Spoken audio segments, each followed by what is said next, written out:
বিসমিল্লাহির রহমানির রহিম। আমরা ফার্স্ট সেমিস্টার মাইক্রো ইকোনমিক্সের গুরুত্বপূর্ণ একটি চ্যাপ্টার ইলাস্ট্রিসিটির একদম শেষ ক্লাস আমরা চলে এসেছি। তো আমরা প্রথম দুই ক্লাস আমরা ইলাস্ট্রিসিটির বেসিক যেগুলো দরকার, ইলাস্ট্রিসিটি কাকে বলে, এর টাইপস, এটার ম্যাথগুলো কিভাবে করব, হ্যাঁ, পার্সেন্টেজ দেওয়া থাকলে পার্সেন্টেজ, দেওয়া না থাকলে এর বাস্তবসম্মত উদাহরণ, হ্যাঁ, সাথে সাথে আবার চিত্রের ব্যাখ্যা, এগুলো নিয়ে আমরা আলোচনা করছিলাম। তো আজকের ক্লাসে, আজকে ইলাস্ট্রিসিটির একদম শেষ ক্লাস। তো আজকের ক্লাসে আমরা আলোচনা করব এই পরীক্ষায় বারবার আসে এই টপিকটা, মানে এই সরলরৈখিক চাহিদা রেখার বিভিন্ন বিন্দুতে স্থিতিস্থাপকতা মান, মানে স্থিতিস্থাপকতা কি রকম থাকে।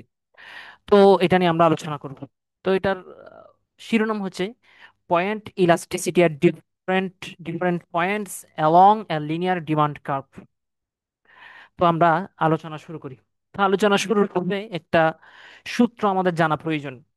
সূত্রটা হচ্ছে, মানে আমরা যখন কোনো একটা বিন্দুর স্থিতিস্থাপকতা অথবা ইলাস্টিসিটি বের করতে যাব, তখন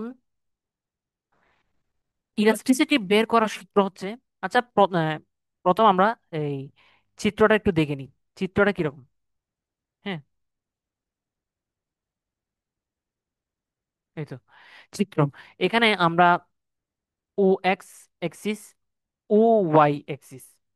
তো ও এক্স দ্বারা বোঝাচ্ছে কোয়ান্টিটি অফ ডিমান্ড, আর ও ওয়াই দ্বারা বোঝাচ্ছে প্রাইস। হ্যাঁ, তো এখানে আমরা কিছু বিন্দু দেখতে পাচ্ছি, এ, বি, সি, ডি, ই। হ্যাঁ, এখানে এ এ বিন্দু দ্বারা বোঝাচ্ছে এ বিন্দুতে ইলাস্ট্রিসিটি, এ বিন্দুতে স্থিতিস্থাপকতা। বি দ্বারা বোঝাচ্ছে বি বিন্দুতে স্থিতিস্থাপকতা। সি দ্বারা, ডি দ্বারা, ই দ্বারা, এভাবে প্রত্যেক বিন্দু দ্বারা প্রত্যেক বিন্দুর স্থিতিস্থাপকতা বোঝাচ্ছে।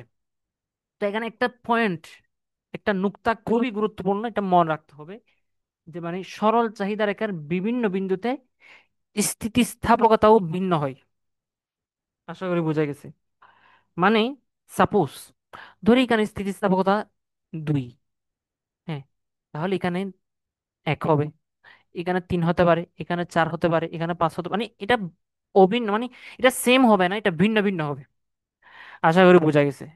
তো এখন আমরা দেখবো এখানে কোন, মানে এখানে আজকের আমাদের টপিক হচ্ছে, আলোচনার বিষয় হচ্ছে এ বিন্দুতে, বি বিন্দুতে, সি, ডি, ই এগুলাতে, হ্যাঁ, স্থিতিস্থাপকতা রেখার মান মান বের করা। তো এখন আমরা মূল আলোচনায় যাই। আমরা আশা করি চিত্রটা বুঝতে পারছি। পরীক্ষায় যখন এই প্রশ্নটা আসবে, এই চিত্রটা আমরা মাস্ট লিখবো, এবং এভাবেই আমরা কি পয়েন্টগুলো দেব। এবার আসি সূত্রের মধ্যে। প্রথমত ধরি আমরা এ বিন্দু নিয়ে কাজ করতে চাচ্ছি, হ্যাঁ, তাহলে আমরা লিখবো এই ইলাস্টিসিটি এট পয়েন্ট এ, ইলাস্টিসিটি এট পয়েন্ট এ। হ্যাঁ, এরপরে লিখবো, মানে এ এর লোয়ার সেগমেন্ট অফ এ, উপরে লিখছি, উপরে কি লিখছি, লোয়ার সেগমেন্ট অফ এ, নিচে লিখছি আপার সেগমেন্ট অফ এ। মানে হচ্ছে আমরা ধরো এই পয়েন্ট নিয়ে কাজ করতেছি, তাহলে এ এর নিচে কি কি আছে, এ ই পুরাটা এ এর নিচে না, তাহলে আমরা উপরে লিখবো এ ই। আমি পেনটা চালু করি। হ্যাঁ, এটা আশা করি বোঝা যাবে। হ্যাঁ, এখানে লোয়ার সেগমেন্ট অফ এ, তাহলে এ, এটা এ, এটার নিচে এ ই না, তাহলে আমরা এখানে এ ই লিখবো, লিখলাম। এখন নিচে লিখবো আপার সেগমেন্ট অফ এ, তাহলে এর উপরে কিছু আছে? নাই। এর উপরে কিছু নাই মানে জিরো, তাহলে আমরা এখানে জিরো লিখে দিলাম। ইকুয়াল টু, যদি এই কোনো একটা, মানে মান হোক কোনো কিছু, যে কোনো কিছুর নিচে যদি জিরো হয়, তাহলে এটা কি হয়ে যাবে, ইনফিনিটি, অসীম। বোঝা গেছে? আশা করি বোঝা গেছে। এখন আসি বি তে। ধরি বি, মানে আমরা বি বিন্দুতে ইলাস্ট্রিসিটির মান বের করতে যাচ্ছি। তাহলে বি বিন্দুতে যখন আমরা ইলাস্ট্রিসিটির মান বের করতে যাব, lower segment of B, yes, upper segment of B, lower segment of B কি কি আছে, B E, B, C, D, E. তাহলে বি, বি আর ই যদি লিখি, সি ডি এগুলো তো ভিতরে চলে আসতেছে, তাহলে আমরা বিই লিখলাম। ওকে, এখন আপার সেগমেন্ট অফ বি, তাহলে কি লিখবো? এ বি, মানে বি এর উপরে কি আছে? এ বি আছে না? তাহলে আমরা এ বি লিখলাম। ওকে, আশা করি বোঝা গেছে। এখন আমরা লিখছি। এখন এখানে একটা কথা ধরি, এখানে এক, এটাকে এক এক ধরি, এটাকে দুই ধরি, মানে এই ফাঁকা জায়গাটার মান দুই, অথবা দুই না, সরি, এখানে আমরা এক ধরি, এক এক করে ধরি। ওয়েট,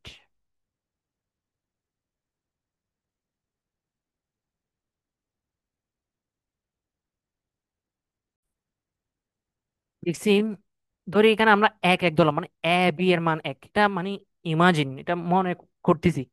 বি থেকে সি এর মান এক, সি থেকে ডি এর মান এক, ডি থেকে ই এর মান এক। হ্যাঁ, তো এখন আমরা বি এর ইলাস্ট্রিসিটি বের করতেছি। তাহলে উপরে বি ই লিখলাম, নিচে এ বি লিখলাম। হ্যাঁ, তো এখন বি থেকে ই পর্যন্ত এক এক এক, তাহলে এটা কত হয়? তিন। ওয়ান প্লাস ওয়ান প্লাস, মানে বি থেকে এর ই পর্যন্ত কত? তিন মান। আর এ বি এর মান কত? ওয়ান। এটা বোঝা গেছে? আশা করি বোঝা গেছে। এখানে ওয়ান। তো উপরে থাকবে বড় অংশ, নিচে থাকবে ছোট অংশ। তাহলে এটা মাস্ট একের চেয়ে বড় হবে।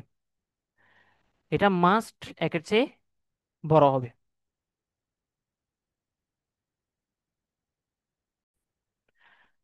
কারণ মানে তুমি নিজেই চেক করতে পারো, মানে এমন একটা সংখ্যা নাও, হ্যাঁ, নিচে দিবা ছোট অংশ, হ্যাঁ, উপরে দিবা বড় অংশ।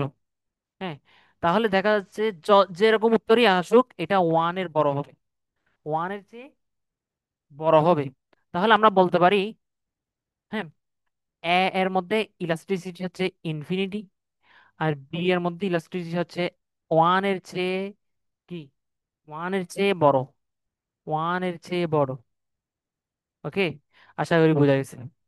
এখন আমরা এগুলো মুছে দিই একটু, মুছে দিয়ে আমরা লেখার মধ্যে যাই।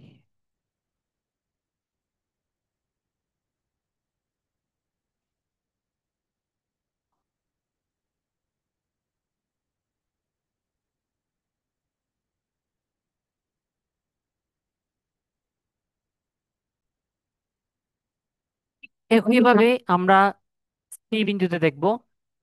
হ্যাঁ, সি বিন্দু, আমরা পূর্বের এ বিন্দুতে দেখছিলাম ইলাস্ট্রিসিটি এট পয়েন্ট এ, এখানে আমরা ইনফিনিটি। এখন বি তে দেখছিলাম কি, ওয়ান থেকে বড় হবে। সি বিন্দুতে কি দেখব? সি বিন্দুতে দেখব আমরা ওই পূর্বের সূত্রটা ইউজ করি, সি ই, কে, সি ই, আর নিচে থাকবে এ সি। হ্যাঁ, তাহলে এখানে সিই, এখানে টু, নিচে আর উপরে কি, টু, তাহলে ওয়ান, ওয়ান আসতেছে। তাহলে এখানের মানটা, ইলাস্ট্রিটির মান কত হবে সি তে? ওয়ান। হ্যাঁ, এরপরে ডি তে, ডি তে হলে ডিই, ডিই। হ্যাঁ, আর উপরে কি কি, অ্যাডি। হ্যাঁ, তাহলে এখানে দেখা যাচ্ছে এই ডিই হলে এখানে উপরে থাকতেছে ওয়ান, নিচে এই উপরে থাকতেছে ওয়ান, হ্যাঁ, নিচে থাকতেছে কি, এই এক দুই তিন। ওকে, তাহলে আমরা কিছুক্ষণ আগে বলছিলাম নিচে যদি ছোট অংশ থাকে, উপরে যদি বড় অংশ থাকে, এরা ওয়ান এর চেয়ে বড় হবে। এখন আমরা উল্টা দেখতেছি, নিচে বড় অংশ, উপরে ছোট অংশ, তাহলে এটা মাস্ট কি হবে? ওয়ান এর চেয়ে ছোট হবে। তাহলে ডি তে, ডি এর ইলাস্ট্রিসিটির মান ওয়ান এর চেয়ে ছোট, ওয়ান এর চেয়ে কি হবে না, বড় হবে না। আর বি তে ইলাস্ট্রিসিটির মান ওয়ান এর চেয়ে বড় হবে। এখন আসি ই তে, ই পয়েন্ট, ইলাস্ট্রিসিটি এট পয়েন্ট ই। ই তে, ই এর নিচে তো আর কিছু নাই, ই এর নিচে কিছু নাই, তাহলে উপর হবে জিরো। আর উপর অংশ এ ই। হ্যাঁ, এ ই।